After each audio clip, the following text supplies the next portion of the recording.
Hello, good evening and welcome to PM Express. My name as always is Stephen N.T. Now, the tables seem to have turned. This time, it's on the media, and firing the missile is no less a person than the president himself, John Dramani Mahama. He says the watchdog is asleep. He says the media is underperforming in its role in setting the right agenda and focusing on developmental issues. Tonight on the show, we want to find out whether indeed he's right or close to right, even if there is anything like that at all. He also concludes that as a partner in development, the media is lazy. Are we lazy? Am I lazy? Are my colleagues lazy? You'd have to tell me. You can send your comments by text 1760. Post your Facebook comments on our Facebook wall, facebook.com/Joy News. Or if you're active on Twitter, our Twitter handle is Joy News on TV. So could this be a wake-up call? Really? Is the media living up to the basic tenets of journalism? Accuracy, balance, clarity, and others? Who really sets the tone, the mood, and the agenda of the country? Is it journalists or yourself, the average citizen? Is it a case of who watches the watchman? Perhaps, once again, it is time to take stock and clean our house. The GJA, which is in the picture, held its elections today to choose new executives. The question is, which progress will these executives seek to address what people perceive as falling standards? My name is Stephen N.T. and you're welcome to PM Express. Tonight I have with me two very important personalities. To my immediate left is Adakabre Frimpong Manso, who is host of Jasosem on Adom FM, our partner station, our sister station actually. And then next to him I have David Agbenu, who is the General Secretary of GJA. Later on in the show, we'll get onto the phone lines and then speak with Kwame Kakari, Professor Kwame Kakari, who is Executive Director of the Media Foundation for West Africa. Gentlemen, it's great to have you in the studio. Yeah, thank you. So, Adakabre, you have been in the news recently for reacting to President Mahama's comments about the fact that basically the media were becoming lazy, were becoming less explorative of the developmental issues that affect us, and we have turned ourselves into spin makers for the politicians. Do you think that the president's assertion is anything near to fair? I think the president was fair, and looking at what he said, and then just about being clearer on the various segments or the various parts of the statement. At one point, he's referring to the format that is used as lazy, and then he goes on to talk about insults and heated debates that perhaps nobody could comprehend what is being discussed, and it was not developmental. And that sometimes no issue comes up. No really. Issue comes up. Just political bantering back and forth. Exactly. And also, third point being those people who have permanent seats on certain particular shows. Obviously, they come preconceived to just about deal with specific issues. So even when you put issues from archaeology to zoology, they will deal with it. So I looked at it from that angle. Okay. And also the fourth point being the comparative analysis with BBC, what they do. So from that perspective, I believed he was right to talk about our format when there appears to be a higher degree of politics on the morning shows, over reliance on newspaper stories. And you would agree with me, some of the stories have probably been put together elsewhere to achieve a particular setting. So one would have thought if we were to just about look at it, we should even look at it with a view to confirming or verifying the allegation or otherwise. But we tend to go along the same way. Also to do with those people with permanent seats on the show, you would agree that we have politicians who knows that, oh, on Tuesdays it is this person, on Wednesdays it is just that person, on Thursday. So notwithstanding whatever happens, that particular person is on the seat. Within that context, I think we should relook and then begin to format the shows in such a way that notwithstanding what is in the newspaper, we could develop our own setting given that if the producers are working so hard, researchers are working so hard, we should be able. So he's fair to have commented on it, and I do not see it as an insult. And you think that it's time journalists start looking at ourselves and the kind of job we have done since 1992 when the Constitution was introduced for the Fourth Republic till now. Do you think we need to start perhaps taking stock of what we have done all these years to make a better evaluation of whether we are performing or whether we are not performing? Perhaps we should look at it within the context of who regulates the media. Regulation. Dave is here, is the General Secretary of the GJA, but he would agree that there are a lot of practitioners who are not members of GJA and may not necessarily be journalists, yet whatever they do, the public out there see it as the job of journalists and may even castigate journalists for that matter. But I would rather want us to look at, since 1995, May, was it, when Joy FM came about? Yeah. There was the state broadcaster. Yeah. And from that period, May 1995 to date, we've close to 300 radio stations. But who are the programmers behind these radio stations? Who are the programmers behind the numerous television stations that we have?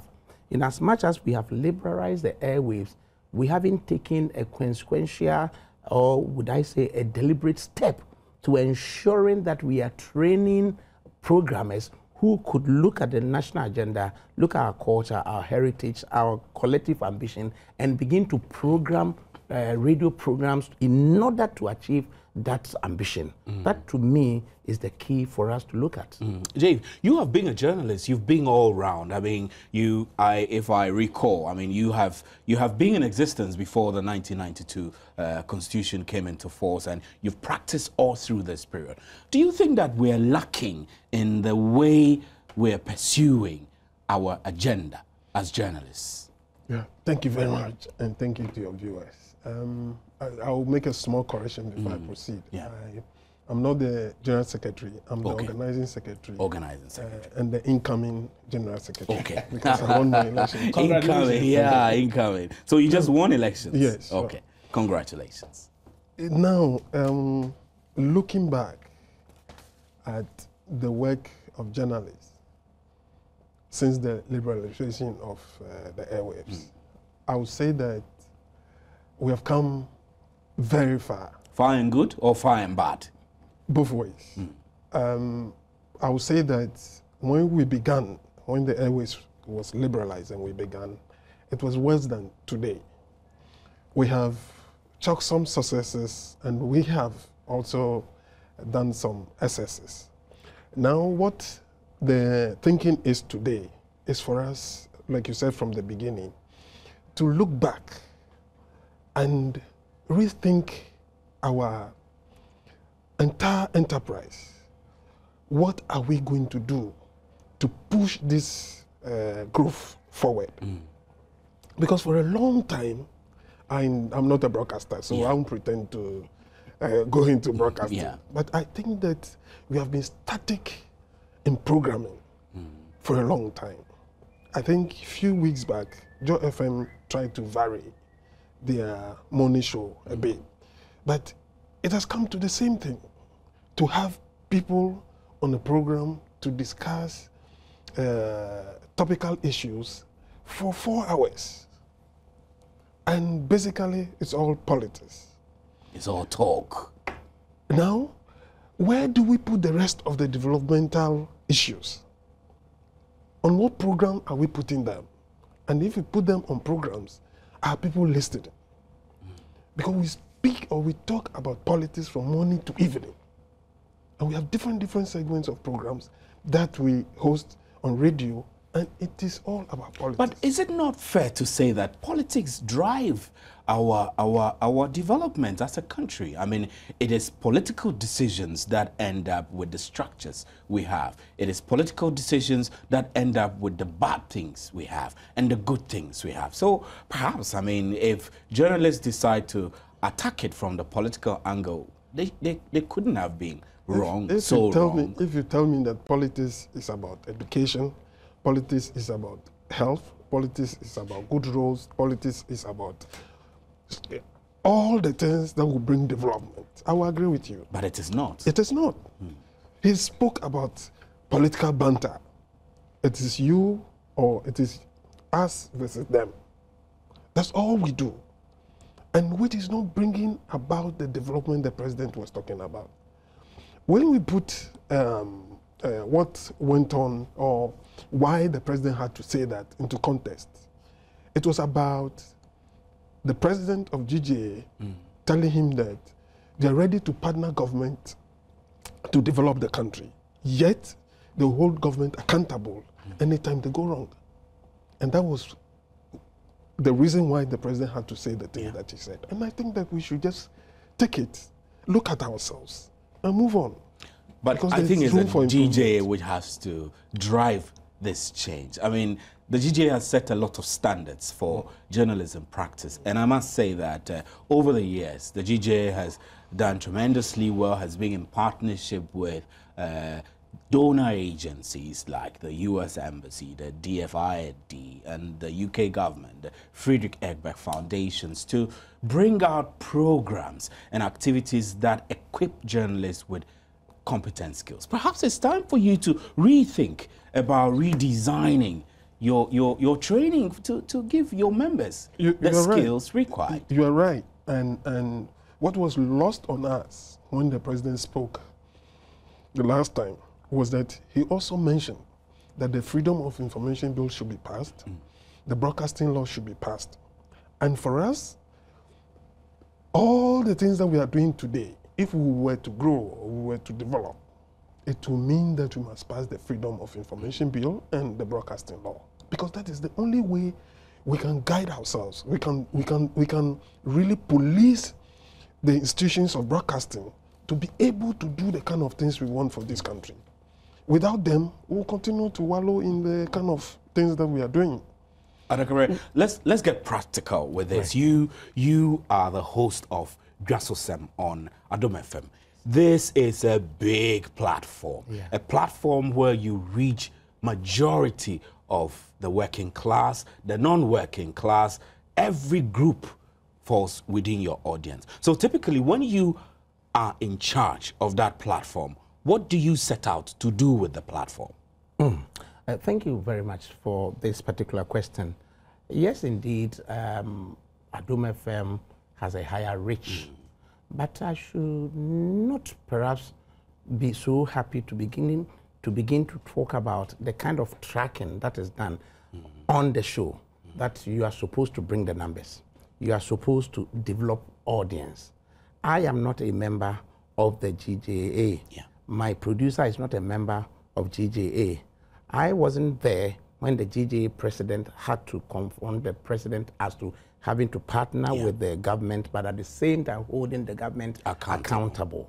So when I go onto the show, first I am trying to relive the lifestyle of the listener that I target. That's the point.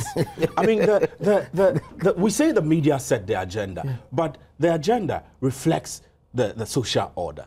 I mean, when we set the agenda, these days we don't say that journalists are setting the agenda. You are regulating the agenda, and the agenda reflects the social norms. Exactly. So you feed your audience with what they want. Exactly, because in recent times we are talking about power. In recent times we are talking about water. In recent times there's been fuel increase, and you see that you experience the same things that when the lights go off, I also sleep in darkness and I feel uncomfortable. So when you come onto the show and there's this issue about having to talk about power, the president says that, okay, Takoradi T2, is it T3 coming it's through? On course. And then Bui T1 coming through, Navrungo, solar power 2 kilowatts, and that by the middle of the year things are right. I am looking to verify, to ascertain whether what the president has said indeed would come into fruition, bearing in mind that my listener had been told that, oh, November, December 2012, we were going to have no dumso for whatever reason. So I would have to go back to certain dates when a person like the current Minister for Trade, Haruna, said something in Parliament about Dumso in the previous government era, what the current president had said when he was on the hustings. These are the things. And you begin to realize that you can only do that to attract the listener. But there's one feature that has come in recent times. That is, people tend to look at where you are coming from as opposed to what you are saying. When you say where you're coming from, you mean people want to know which political party you belong, or they make which hometown you come from? And they make conscious effort to ascertain that by this program, is it for party A or is it for party B? But that defeats the purpose that our ethics, our journalism tenets. It defeats the purpose, because we are supposed to be accurate, we're supposed to be balanced, we're supposed to be fair. So whether it's party A or B, your listeners should not dictate or determine the angle for which your discussions should go. When the country is so polarized, I believe that is the core of the problem. We are so polarized to the extent that you only can be relevant, emotional, and timely with issues only when you are dealing with politics. Because reliving their lifestyle, they wake up in the morning, want to find out when is it that the current president may be asked to step down for a new person to come. Or when they wake up, that new person who is petitioning the Supreme Court may not succeed with the petition after all. So when you deviate from that point and then begin to talk about, say, in 2010, the former finance minister said, oh, we were doing the Coal Ridge, Konongo, Kumawu water. Then in 2011, in Easter, the current president, then vice president, went to Kwau and said, yes, it was on course. Coal Ridge, Konongo, Kumawu water will be completed by December 2012. As yet, it has not been completed. And you begin to talk about that issue, you don't get people, or so many people, paying attention, as opposed to looking at a situation where, oh, Mahama blows that much. And then everybody wants to hear that. Dave, when you hear these practical realities, does it worry you that perhaps we, the journalists, we gradually, through a system of reportage or a system of representation or misrepresentation, gave the audience the choice? I mean, we're feeding them what we want them to hear. Now, when it gets to the crunchy bit, they're becoming polarized. That's worrying, isn't it? Very worrying. And we must blame ourselves for taking the audience on that part. Because he mentioned examples of BBC, CNN, and the rest of it. I think that what we are not doing right today is the fact that we don't look at experts and technocrats, at resource persons for our programs. If you have a program, you have a parliamentarian that has made a statement in Parliament, you bring the same parliamentarian when there's a banter in Parliament, you bring the same parliamentarian on your show in the morning. Who is concerned about winning the next election. Exactly. And they discuss the same things that they discuss in Parliament. Now, you, for instance, there's guinea fowl issue. The big issue of guinea fowl. Now, here we are. Somebody makes a statement on the floor of the House. We pick it. We put them on our front pages. Radio stations pick them, and it becomes the topic for discussion. Where is our investigative machinery to move from Parliament House to go to the site where they're supposed to be the project, look at it, evaluate it, and report back, and have that an issue against the topic that was raised in Parliament? We don't do that. But because he's talking about listenership, the people who want to listen to the politics of the project. Heated issues. We want to drive it down so that we raise our audience share. Exactly. So it becomes so disturbing every morning when you wake up and you listen to the same things after writing about them and putting them on your front pages, and the discussions go on. You go home, you sleep, the following day it begins again. So we are at the same spot saying the same things but in different forms. Dave, if I could just come on. That's right. Because you would recall the president said that, when the media want information, they would say if throw in something and you are forced to come and give them the Exactly. food. But I would have thought, why would you not be proactive enough to tell the population exactly what is happening? Why must you wait for something to be Exactly. thrown in And when before it happens you this volunteer way, the information? then I begin to miss a person like Kwabena Japan, and I miss more Kwaku Debu Anyudoho. Notwithstanding his faults, Kwaku Debu Anyudoho was engaging with the media to the extent that he wasn't defending always. But the situation we find ourselves in here is that the government is going to wake up every day to defend an issue. So the media or a section of the media would be dictating the agenda. So immediately you finish dealing with this one, they will throw in another one. But then if you have a very good communication setup, you should rather every week telling the nation that we set to do 1, 2, 3, 4. Because if you look at a place like, say, the White House, the president would have thought exactly what he's going to do when he comes on the press briefing. He may answer 1 or 2 questions here and there, but he knows exactly what is it that he's going to do, and he will just come straight to the point, and then we know exactly this particular week, this is what the government intends to do. But in our setting, but for the fact that GJA went to the president, Pring Park went to the president, and Giba went to the president wouldn't have said all the things that we said because they went there with their problems. And then he reacted that way. Perhaps it's also because the president is a communications professional. So maybe now that he is in the hot seat, he wants to see something different. Maybe he doesn't want to be run down with the pettiness and political rancor that has characterized media practice lately. Maybe he's doing this in his own favor. You don't think so? No, I don't think so.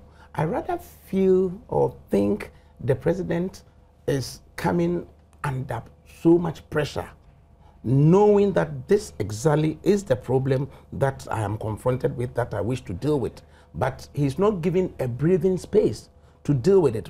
Look at a situation where the government assumes power, and then hitherto we were spending, say, 2.5 million Ghana cedis for the government wage bill, and then suddenly he's having to be confronted with 7.5 million Ghana cedis. Notwithstanding the single spine pay policy becoming a structure now, hoping that everybody has got their money, yet he's confronted with strikes. And obviously, he's not very happy about it. But then, instead of being proactive of it, because he met up with the leaders of the teaching profession and they have rescinded their decision or they have suspended the strike, did he have to come in at that point? What is it that the government has suffered as a result of perhaps inaccurate reportage that must have come out? So all that I'm saying is that the media thrives on information. Our only investment is information. And when the information is readily available, then it makes it very difficult for anybody to skew it, because we wake up today to see another agenda. Guinea fowls, afforestation, there's nothing. Then suddenly SADA comes in, and so we are prepared to fly in journalists and parliamentarians to ascertain the veracity or otherwise. But like you said, the MP for Futu may be saying this, perhaps for people to know he's doing his work. Be proactive. Give out the information before you begin to be attacked by the information, and then thereby you become defensive. David, let's now put this problem in another dimension. I mean, when I graduated from GIJ in 1998, I mean, if you didn't work at Joy FM, then it could be Radio Gold, then GBC Radio, or GTV. The options were very minimum for aspiring journalists like myself who wanted to do something. Now, several years on, there are lots of options. There are lots of platforms. There are people who are owning media houses. Half of these are politicians anyway. And like Adakabre mentioned earlier, should we be concerned about regulating ownership as the beginning of the solution? Of course, that is a major problem. That is a major problem that is a big headache for GJ and even the Media Commission, because media ownership today is in the hands of mostly politicians and people who just want to make money. Because when you set up a radio station or you set up a newspaper, your first motive is to make money. And therefore, you do everything to ensure that you are getting something on your investment. But it need not be so. It need not go in that direction. But for the constitution that allows for non-interference in establishment of media institutions, I think that we need to do something about media ownership in this country. Because if we were all going to follow the profit motive, it could be worse.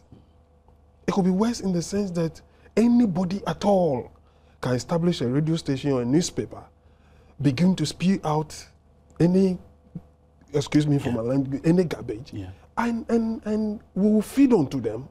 It will create problems, and the whole country can be in flames. So we need to do something about media ownership in this country. It is not helping us. It is not.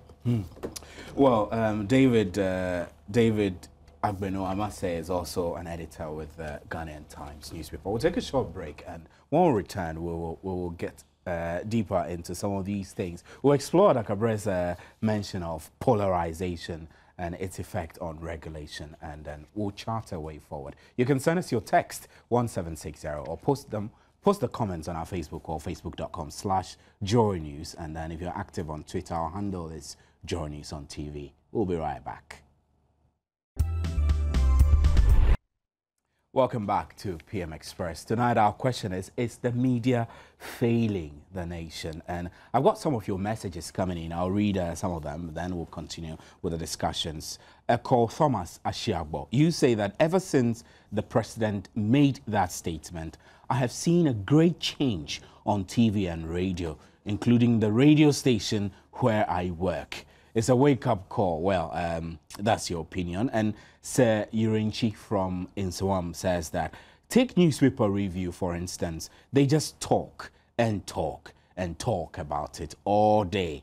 For me, that is armchair journalism. That's your opinion too. Thanks very much, Yurinchi. And then you go on to say, yes, the media does not cover developmental issues systematically. Most issues raised are covered piecemeal with a lack of facts and substance. In some cases, there's no authorship for proper follow-up or referencing. Most articles are full of spelling and grammatical errors. Journalists have done well in the past and can still do better. Thanks very much, Yurinchi, for those comments. And then Mensa Kunto says that, Stephen, Ghanaian media are the #1 because of this, because this nation is underdeveloped.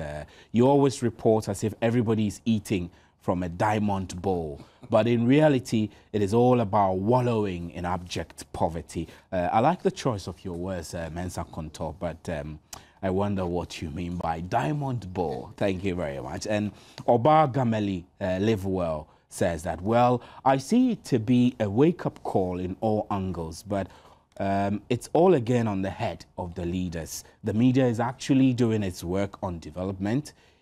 Issues are raised, but the government officials don't even do them. So it's not about the media doing what the media is doing, but how far government has taken the voice of the media. I'll take note of this, so we'll discuss that later. And then Mohammed Abukari Muab Sada says that the president was right, because there are a lot of important issues in the community or deprived areas, but the media only focuses their attention on Accra as if it is the only capital city in Ghana. Otu Eric says, I for once completely agree with President that the watchdog is asleep. How can such administrative incompetence and unbearable hardship facing the country every day be so underreported? Indeed, the watchdog is not only asleep, but dead. I think that's very harsh. Or to Eric, we are not dead. And I doubt whether it's fair to say we're sleeping too. Bonti Benjamin says that, per the president's analogy, I think the going is rather getting tough for him.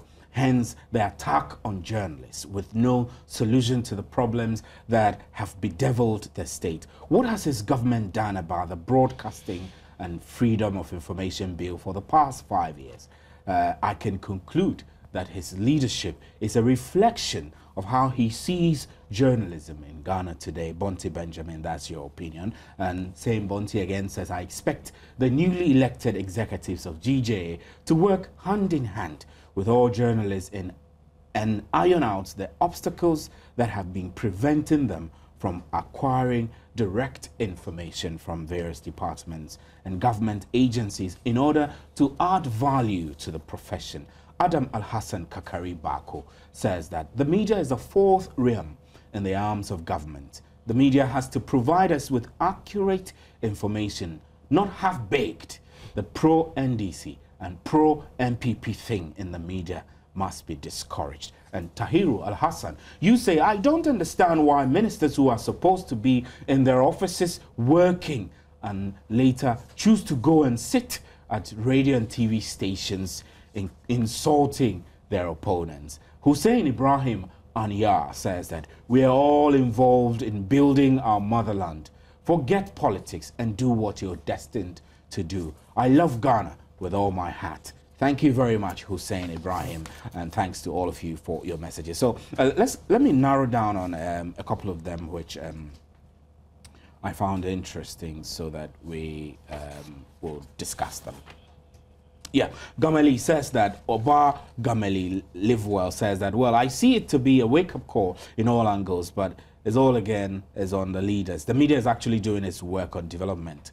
Issues are raised, but the government officials don't do them. So, Dave, let me come to you. Before I went to the break, I introduced you as editor for the Ghanaian Times. Give us an idea, the Ghanaian Times, when you are sourcing for your news, do you bear in mind development, politics, roads? Do you have that focus in your search for news? Well, it's public knowledge that we try to be as professional as possible, and we have dedicated pages for all issues. I mean, it's obvious that on our front pages we would like to sell the paper, so we will try to get very good stories for the front page. But almost all the time we have the back page of our paper that is dedicated to development stories, and it covers all kinds of development stories. We do so having in mind that we have an obligation towards the readers to bring information from all corners of the country, and that is why we have regional correspondents in all the regions. We get information from them daily, and that we publish daily.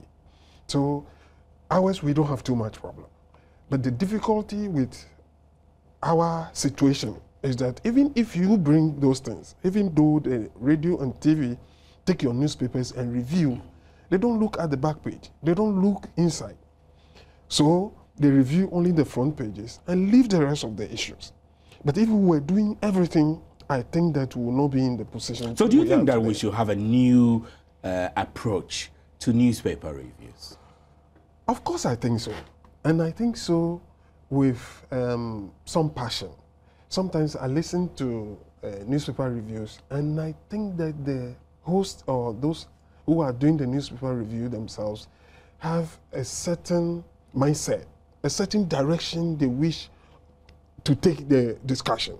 And therefore, it's difficult for even... But that's not wrong, is it? I mean, subjectivity is you use subjective selection of news. So if you choose to select particular types of reviews to suit your agenda for the day, that's not bad. Well, if you say that, it means that we are still following the trend that Adakare was talking about. But here we are talking about whether we deliberately cover development stories. Yeah.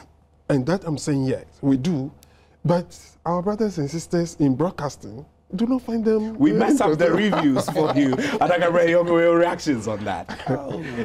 I would not agree with Uncle Dave. Yeah. To the extent that there are phases in every organization. The Ghanaian Times, he would agree, from the days of William Horsley, J. Chem, Christian Agri, my own brother Charles Newquay, then my brother-in-law Enimel. There's been changes. Yeah. There's been changes.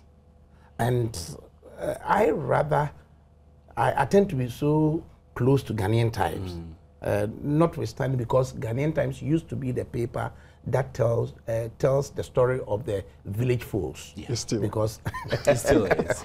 it used to be the paper. I love that tells- Spectator because I was an intern on the Yes. Spectator newspaper. I used to write for the Spectator. I mean, but and so they remain still the Ghana's most authoritative newspaper. But then, when I come onto my show and I look at the Ghanaian Times, today's main story of teachers' end strike with a photograph of the current Minister for Education, compare that to Daily Guide, ably edited by my brother Fortune Limi, with Alhaji Abdul Rahman Gobda behind the scenes, saying that Muhammad blows. So Daily Guide has become the headline specialist. They'll bring a sensational angle to I the wouldn't headline. use the word sensational, but A they will screaming confront headline. you with the headline. That is so irresistible that somebody wants to know exactly, because they may be sitting in their bosses and they look at the headline and it's like, what the heck is going on? So it behoves on you to try to validate or seek the facts involved in that issue. So it's all to do with what is it that sells? What is it that people want to know?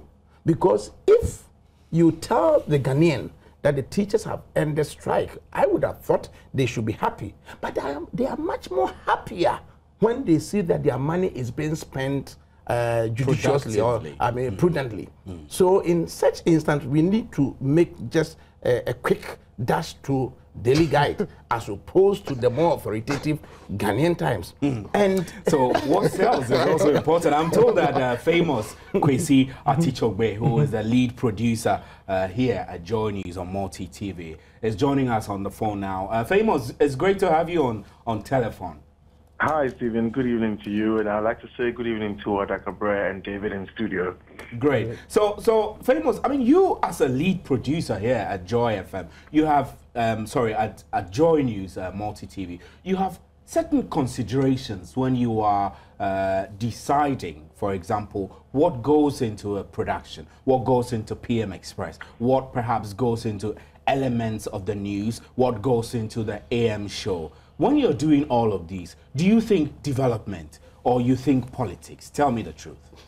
Primarily, for any producer worth his or her salt, what you seek to do is to ensure that your production serves the interest of the public. And the general good for the general interest of the people is paramount to production. What we consider primarily is that whatever topics we choose to discuss or whichever papers we select should reflect a certain quality in terms of headlining. As Adakabre was stating earlier, sometimes you pick a paper and you realize that headlines are damning and scandalous, and you use your discretion as a producer to decide, I will not even include this paper in my lot. So you take these papers and put them aside.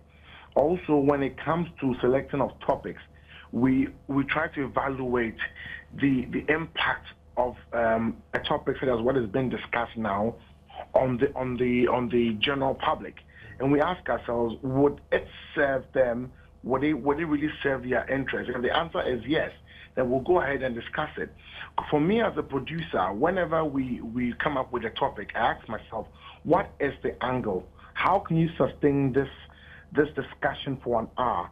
If you're not able to convince me within a group, now I say, no, let's drop it. I will not allow this topic to Right. go. So famous, let me cut you in. You keep saying that if we're not able to convince you, I need to know who decides what goes on TV or on radio, and who determines what the content is, and what is the basis that these decisions are taking. Decisions of this nature, I must admit, should not be based on an individual interest. Television is group work. Even as a producer, most important for you to do is to liaise with your presenter and your other colleagues in the team, and then you put the issues across. So then, as a lead producer or as a leader of the team, you could advise as in what you think is best. But sometimes, like Kabir was saying, or like David was submitting earlier, people have parochial interests they would want to pursue. But if you're looking at professional standards, we consider what is important for the public, like I said.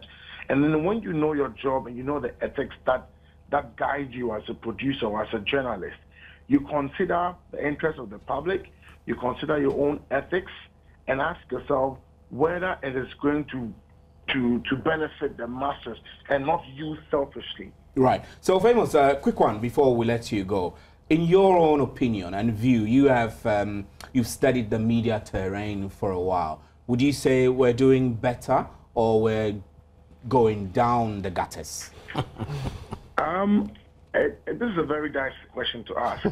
I will not be able to say authoritatively that the media is going down the gutters or the media is doing well at the moment. But I think that looking at it on the surface, we have improved and we keep improving.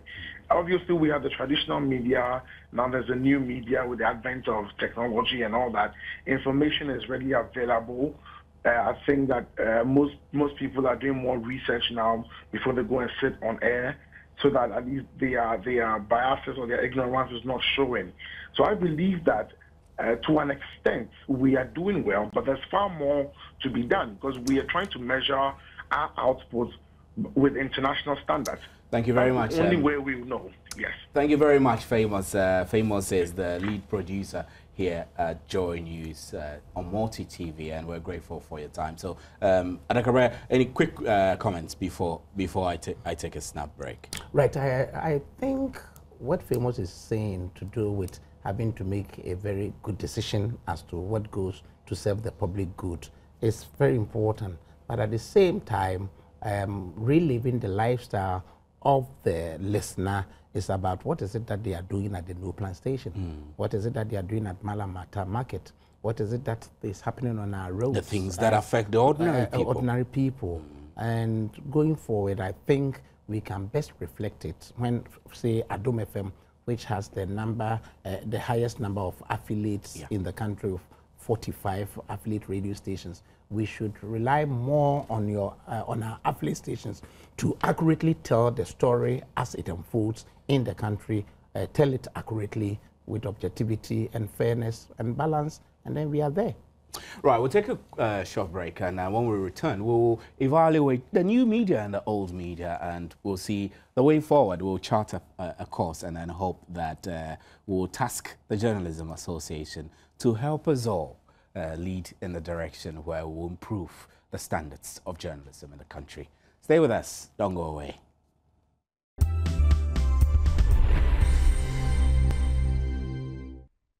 Welcome back to PM Express, and tonight we're discussing a very interesting topic. We're asking whether the media is failing the nation, and we've had different comments and different angles of discussion coming forward. So let's now shift the discussion to new media. When I say new media, the upsurge of social media, is this becoming problematic, or it's becoming an advantage which is helping shape the different agenda I'll start with you, David, different agenda? Yeah, I'll say that if you take the print media as against social media, you see that the print media is being affected hugely by social media. What I mean by this is that whatever you do today, that you plan today for tomorrow, will already have been on social media or on the internet before your newspaper comes out tomorrow. And that makes a huge difference in sales, for instance. Yeah. Now, the difficulty that you find yourself in is that people will prefer to read the same stories on social media rather than reading it, buying the hard copy to read. Because it's easily accessible. Exactly. And what is even worse is that even when you have it on your website, it's going to go onto other websites that have more traffic than you have. And you will not be credited. That's the point. Nobody will credit you for this. So, both ways, you are losing. But the interesting part of it all is that you get to know other or have other sources on the same social media that you can use for your print media. So both ways, we are losing and we are gaining both ways.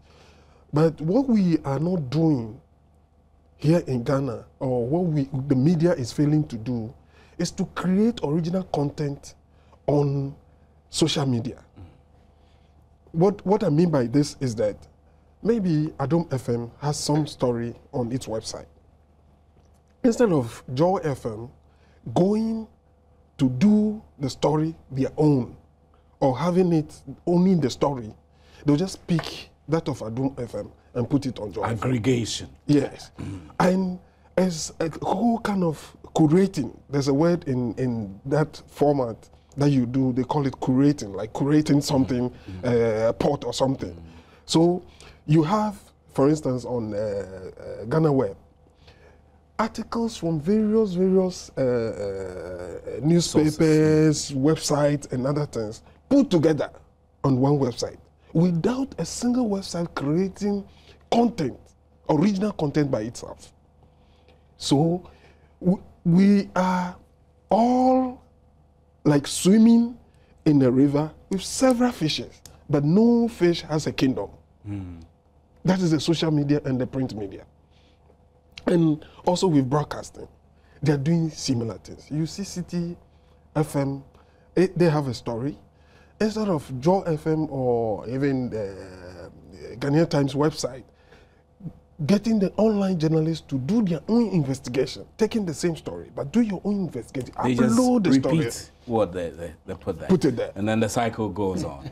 Adakabre, this is very popular. I mean, this is very popular. I mean, We'll get there, but he mentioned it. It's commercialization. Yes, I mean, commercialization. you need money and investments, and that also brings to bear the issue of salaries. Anyway, so Adakabre, let's stick to the social media thing.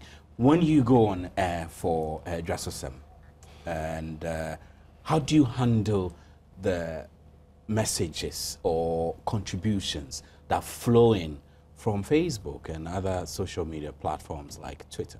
in fact, it's been that helpful, but it gives you that immediacy, because we used to think, or I believe, radio is all about the community, radio is all about proximity, radio is all about immediacy. So with the social media, it gives you that extra immediacy. A typical example, I had spoken to a radio station yesterday, OKFM, in the afternoon. Then they did a story out of it.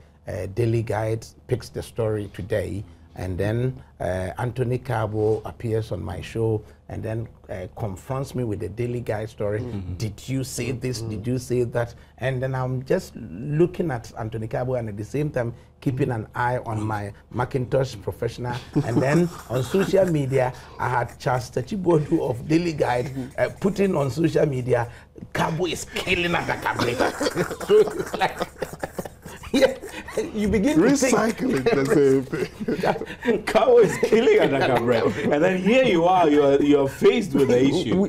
But you have been able to gauge the reaction in advance from social media. People begin to comment on it. Yeah. So do you pay attention to Cabo, or do you pay attention to what social media? Social media. In another breath, I do my show in the morning and not necessarily being too excited, but then Peace FM Online would do 3 or 4 stories out of the show that I've done, and they get a lot of mileage. So you are encouraged. They get mileage with your content. But that's problematic. But do I own it? Problematic. But do I own the content? You see, you are the one who went on radio to conduct the interview. What I see here is that if that content that Peace FM is creating is on Adom FM's website, it makes you. This one is not on the website. It's the actual radio programming that they listen to and write a story out of it and put it on the website. That's what I'm coming to. Now they put it on the website. They are getting mileage for it. If they had adverts, they are going to get it. But Adom FM may not be getting the same mileage because they did not put it on their website. Now, if we do that, it means that others are gaining from what you should be gaining. And it's the same recycling that goes on. The Daily Guide will pick it, put it on its newspaper, and it goes onto their website, and it goes on and goes on, comes around, and it appears on Ghanaian Times website, and radio picks it again, and they begin to discuss again. David, let's shift the discussion now to wrap up. We have just about 1 minute to go. We can't go without talking about poor remuneration of journalists in this country. You think that is the beginning, or that's actually the core of the problem facing quality standards in this country? That's a major reason. No doubt about that. Low remuneration is a big challenge to the industry. And I said it before, that we are not retaining very good journalists in the industry because we are not being paid very well. I mean, you have a journalist who is doing so well, who is so professional, but the time you are aware, he's gone. It's gone. It's gone. It's in a bank, yes. Or maybe it's in some Ghana Telecom or some Vodafone. mining company, making a lot of money. Exactly. And all the skill he could have applied to journalism is gone with him. Now you have the rest of the journalists who are in the profession not being paid well, and it's happening today that people are not being paid at all. At all, yeah. They're doing free service. Exactly. So that they would rather go for assignments and get solace in envelopes and then attach themselves to political parties and get per diems when they travel on trips. You know? That's very worrying. So what can we do to change that? GJ, you should drive this. Yes, what we can do is that we are trying very hard. We are on the verge of becoming a union. A union. We are going to be unionized. With collective bargaining certificate.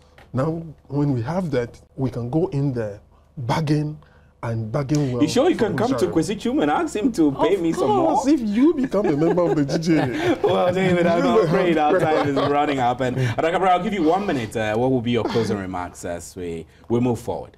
My closing remarks, such that I have said it and I want to repeat it, that there are numerous radio stations and we appear not to pay attention to who the programmers are. I believe it's about time various institutions like the JIJ, University of Ghana, AUCC, begin to develop real practical courses to train people because the producer owns the show. The producer, and if the producer is show. not trained very well, you really would not have the best out of it.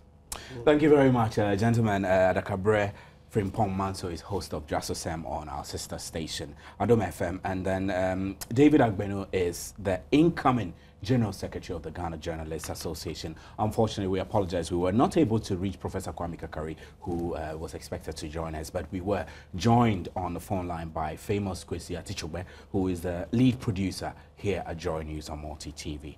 My name is Stephen Enti, and we're grateful for you for your comments and texts that came through. Join us again tomorrow for another engaging edition of PM Express. Good night.